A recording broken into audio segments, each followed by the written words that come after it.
your minigun, you will also find these accessories in the box.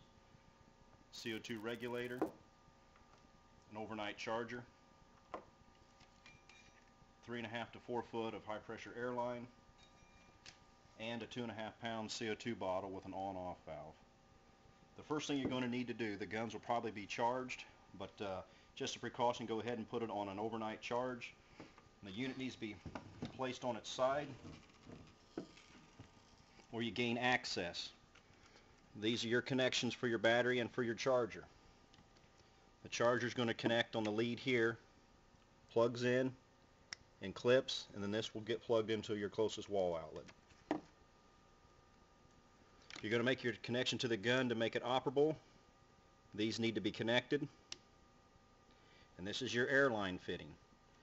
This right here is the accessory autoloader that has nothing to do with charging, so don't use it. That'll only be used for the autoloader.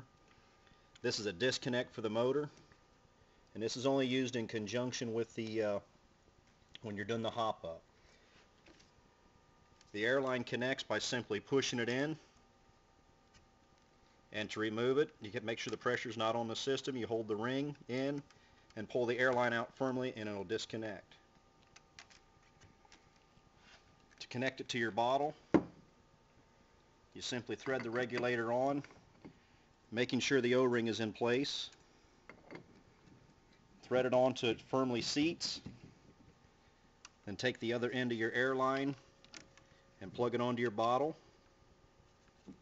Push it in firmly, and then the gas is ready to be turned on and the system is charged.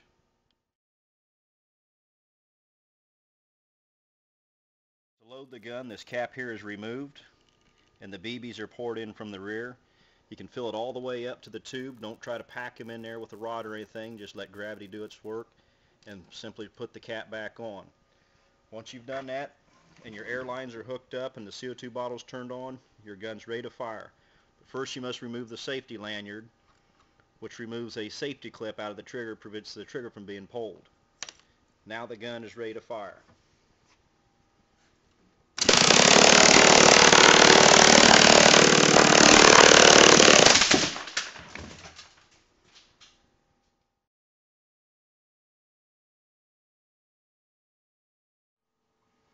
These new A2 miniguns are equipped with a hop-up.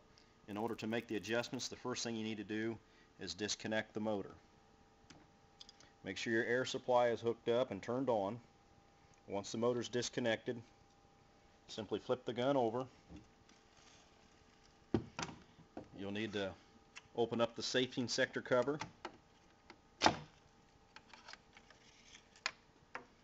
which will gain access to the set screw.